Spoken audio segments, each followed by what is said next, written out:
Ya, saudara, di awal tahun 2024 ini kembali dari MILF Super Challenge menggelar turnamen sepak bola wanita usia 10 dan 12. Di turnamen ini sudah berjalan di tahun 2023. Dan di balik perjalannya turnamen ini ada sosok seorang pelatih yang pernah melatih di beberapa klub profesional dan juga menangani timnas putri, yaitu Coach Timo Svennemann. Seperti apa proses beliau bisa konsen di dunia kepelatihan sepak bola perempuan akan kita tanyakan.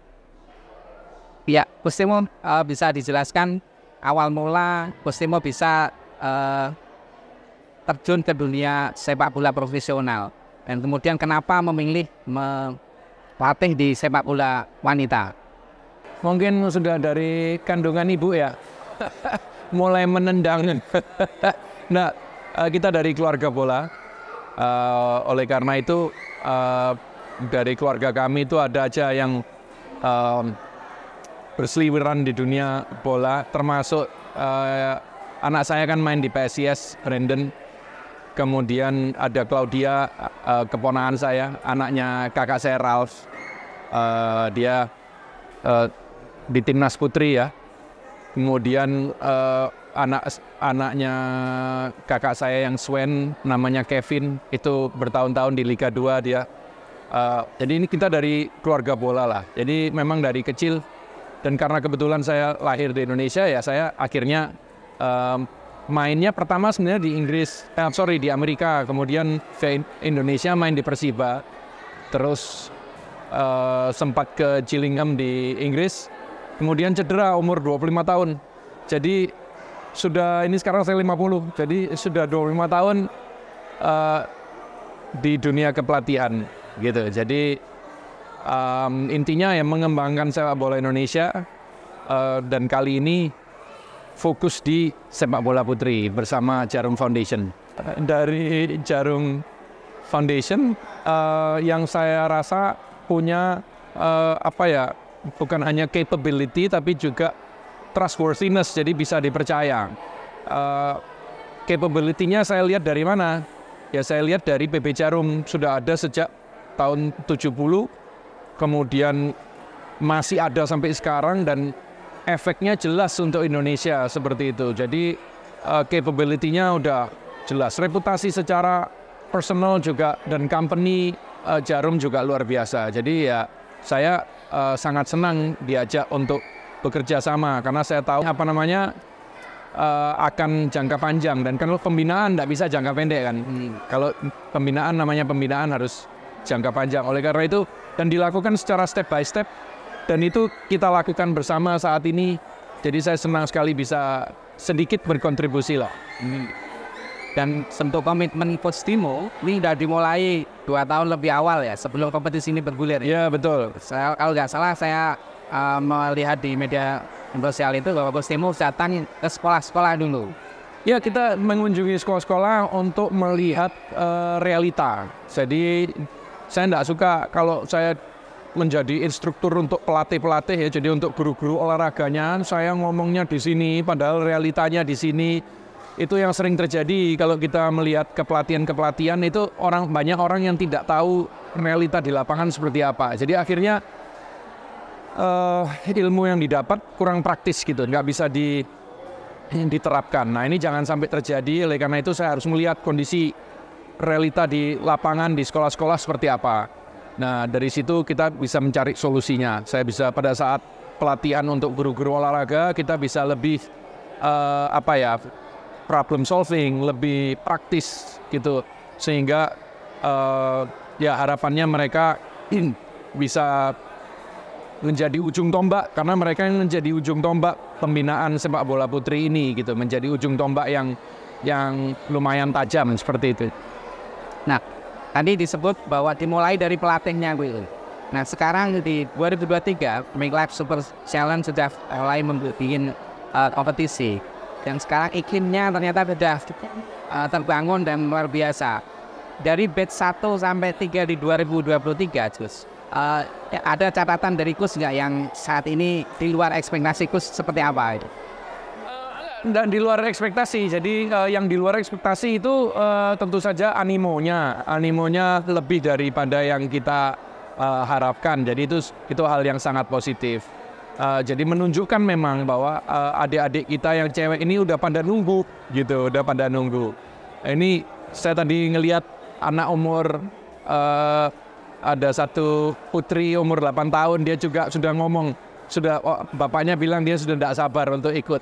Jadi animo itu ternyata ada dan sangat besar gitu ya. Tapi kalau dari segi perkembangannya, asal ada festivalnya, ada turnamennya gitu ya, pasti akan ada bibit-bibit baru yang muncul. Dan itu tergantung tentunya dari satu sisi memang keseriusan sekolah dan guru olahraganya untuk membimbing, ayo, karena masih kecil, jadi masih harus didorong, ayo latihan, ayo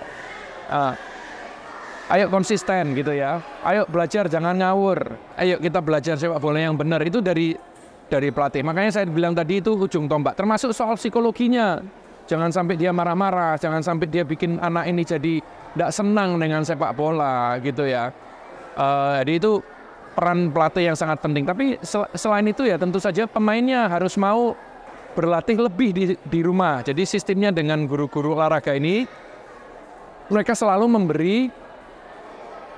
mereka diarahkan untuk memberi PR bagi anak didiknya. Jadi anak didiknya pulang dengan bola seadanya di rumah, apapun itu bolanya, mau bola plastik, mau bola tenis, nggak apa-apa. Mungkin hanya bola bekel nggak bisa. Tapi kalau bola tenis, bola plastik bisa. Jadi intinya tidak ada kata menyerah, tidak ada kata mencari alasan. Kalau ada kemauan pasti ada jalan.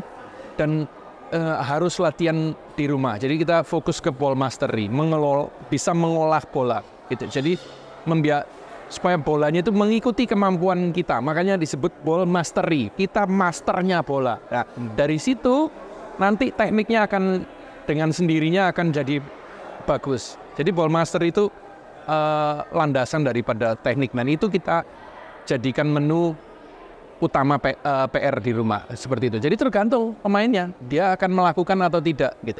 Nah, ini kan di awal tahun 2024, ini kita Milef Super Challenge. Ini kan Kudus membuka seri pertama dan melibatkan di beberapa kota, di antaranya Jepara, Pati, dan Rembang. Yang tadinya hanya tersentral di Kudus. Nah, sejauh ini dari pantauan Gus Timo, gimana animonya Gus?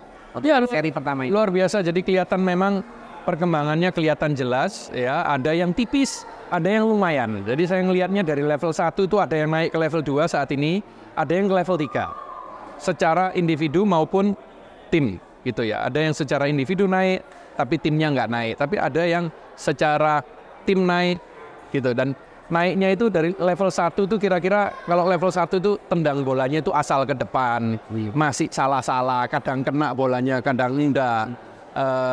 Gerakannya kaku gitu ya. Itu semua ciri-ciri dari kipernya takut sama bola, nggak berani maju, distribusi bolanya kacau. Itu semua tanda-tanda dari atau ciri-ciri dari level 1 gitu. Nah, ini sudah ke level 2. Ada yang level 2, ada yang level 3. Gitu. Dan dari sini kita juga bisa melihat keseriusan dari tim ya. Karena saya lihat di seri 1 Kudus ini juga ada beberapa tim yang tadinya tidak diperhitungkan, mereka udah mulai ada peningkatan. Jadi kalau saya lihat Bulu Cangkring namanya ya. Bulu Cangkring itu pemainnya nggak ada bintangnya. Dia tapi merata main secara tim. Sehingga enak sekali untuk dilihat. Itu dulu juga tidak seperti itu. Setelah saya tanya, ternyata mereka latihan 3 kali seminggu di sekolah. Padahal kondisi sekolahnya itu biasa sekali gitu. Tapi mereka betul-betul oke, nggak ada alasan. Apapun yang kita punya, lapangan yang ada kita pakai. Gitu. Jadi betul-betul menunjukkan kalau memang mau, pasti akan bisa berkembang. Nah, ditambah lagi sebagian dari mereka sebelumnya sudah terpilih ikut sini, SSB Jarum sini. Jadi kembali lagi, teori tadi itu bukan asal teori, itu memang itu sebuah kebenaran gitu. Bahwa harus latihan di sekolah yang serius, yang konsisten ya. Jadi bukan cuma 1 kali latihan, sering kadang latihan kadang enggak gitu, enggak boleh itu. Tapi juga harus di SSB. Nah, terus latihan di rumah. Ini segitiga ini harus ada gitu. Nah, itu mereka lakukan. Mereka ada sebagian latihan 3 kali seminggu sama jarum, 3 kali di sekolah. di sekolah. Jadi 6 kali gitu. Jadi sekolah-sekolah yang latihannya cuma 1 kali kelihatan. Kita tidak bisa dibohongi.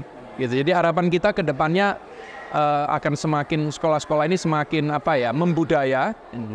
Adanya festival ini, ikut festival ini, Week Life Challenge ikut, karena selalu akan ada. Mereka akhirnya menjadi budaya sekolah dan kemudian semakin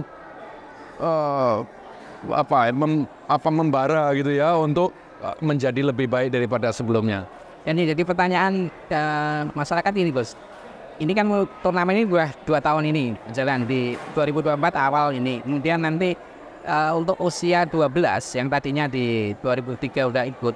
Ini nanti jenjangnya seperti apa? Idealnya apakah mereka turnamen ini juga harus dibuka untuk usia 14 misalkan atau bagaimana? Ya itu Anda harus tanya sama pihak dari penyelenggara ya, dari mungkin Pak Budi Tanoto bisa menjawab. Idealnya dari jenengan. Tapi kalau yang saya tahu ini Milk Life fokus ke SD.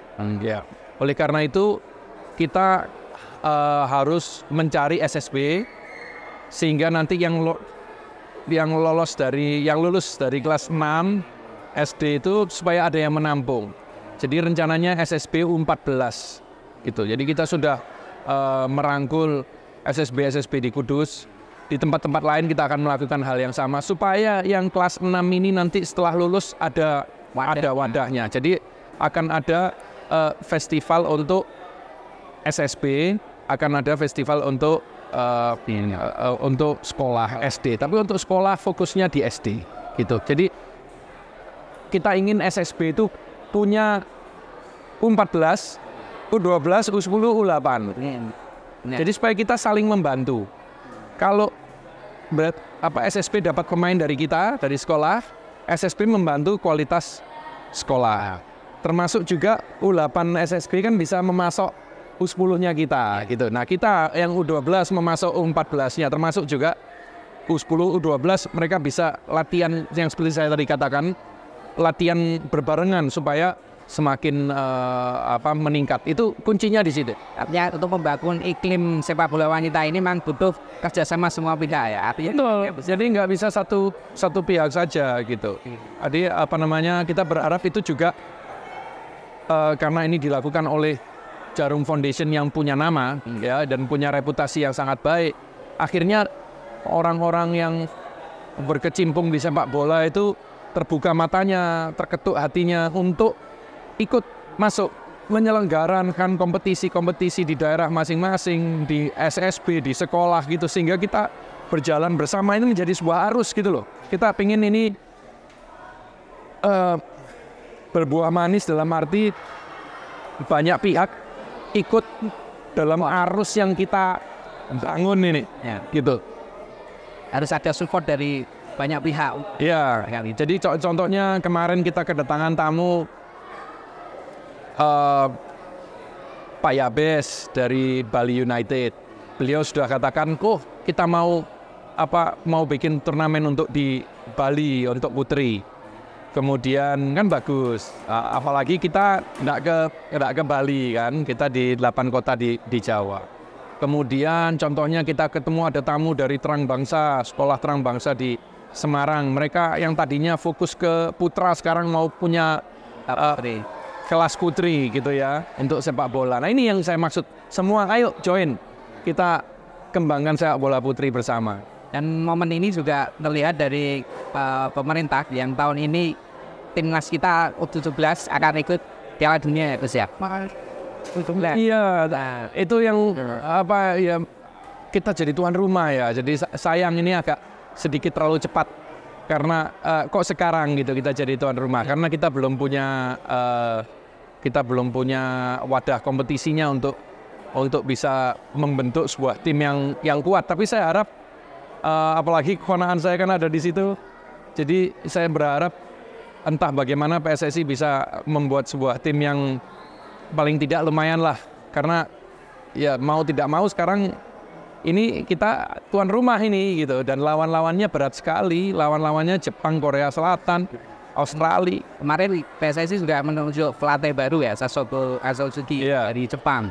Menurut Anda gimana sosok pelatih timnas kita ini yang Ya kita dukung siapapun pelatihnya, kita dukung karena kita kan enggak melihat personnya. Jadi contohnya juga di putra Sintayong pro atau kontra, enggak ya mendukung. Lepas daripada pro dan kontra, lepas daripada suka atau tidak, kita dukung karena ini bendera Indonesia yang dikibarkan seperti itu. Jadi harapan saya karena AFC U17 itu berada di Indonesia, ya semoga akan ada gerakan-gerakan cepat dari PSSI, termasuk juga mungkin untuk mencari pemain-pemain putri di bawah 17 tahun yang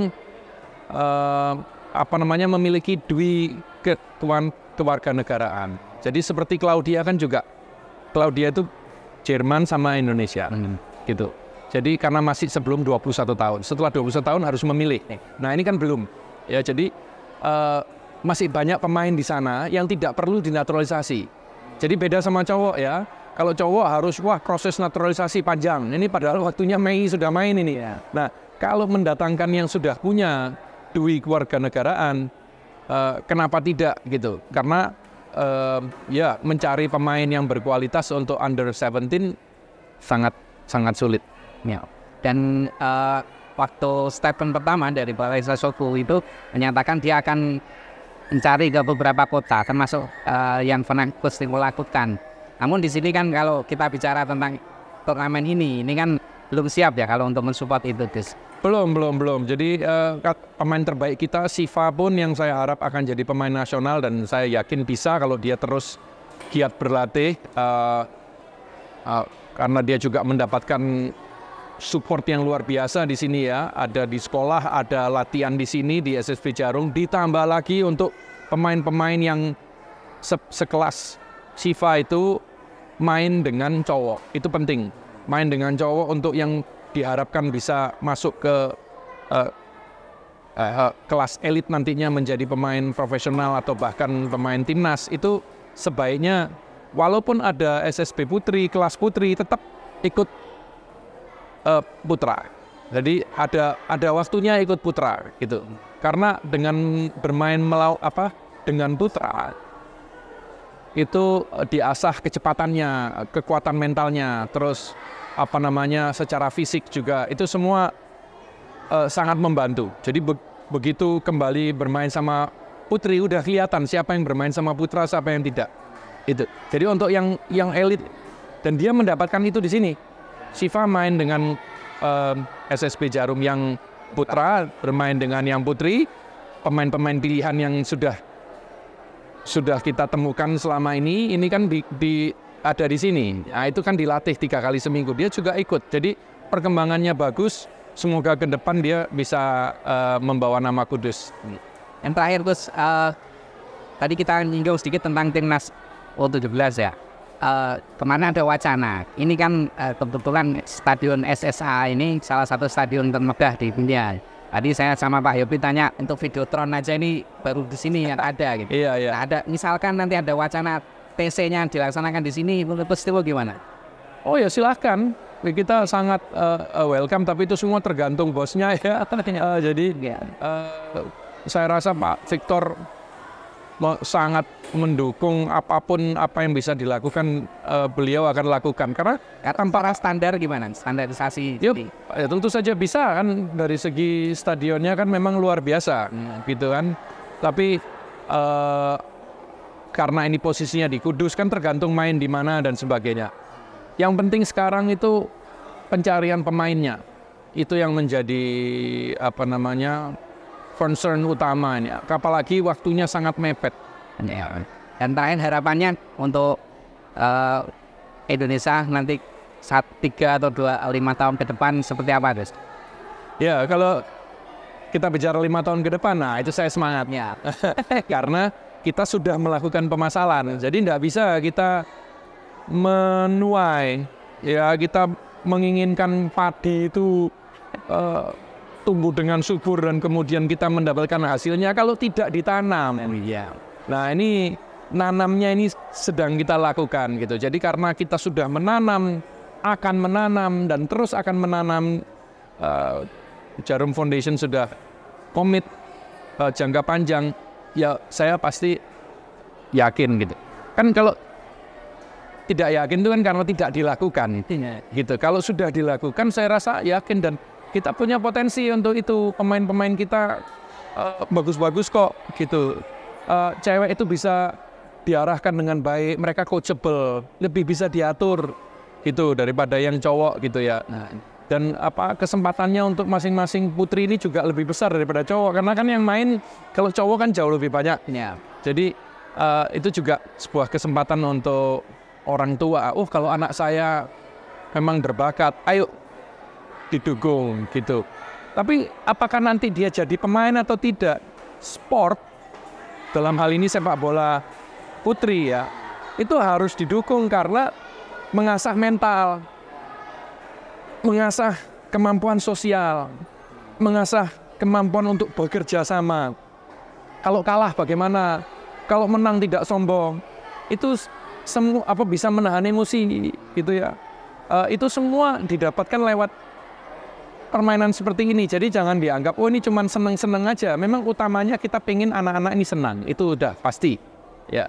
Tapi selain itu mereka mendapatkan banyak hal untuk kehidupan seperti itu. Setidaknya ini udah langkah awal yang saya kira bisa diterima masyarakat, karena sepak bola wanita khususnya di Indonesia awalnya masih terpinggirkan, tapi sekarang melihat iklimnya yang sudah terbangun, ini saya kira ada harapan. Ada harapan kita mengadakan dari yang tidak ada menjadi ada di sekolah-sekolah. Harapan kita SSB ikut. Jadi yang tidak ada SSB-SSB yang punya kelas putri tidak banyak, sekarang akan menjamur SSB yang memberikan sarana kelas putri gitu. Jadi harapan kita ke depannya akan cerah seperti itu. Terima kasih Coach teman-teman atas waktunya dan perbincangannya. Ya, demikian saudara perbincangan saya dengan Coach Timo, salah satu pelatih yang konsen terhadap sepak bola wanita, khususnya yang saat ini sedang melaksanakan turnamen, yaitu turnamen Minlab Super Challenge di Kudus seri pertama. Dan kita tunggu untuk seri-seri berikutnya di kota-kota yang lain. Dan tentunya harapan kita adalah tim sepak bola wanita ini bisa terbangun untuk membentuk sebuah tim yang kuat dan bisa berlaga di ajang internasional. Amin. Demikian dari saya, terima kasih dan salam. Makasih Gus. Mari. Ya.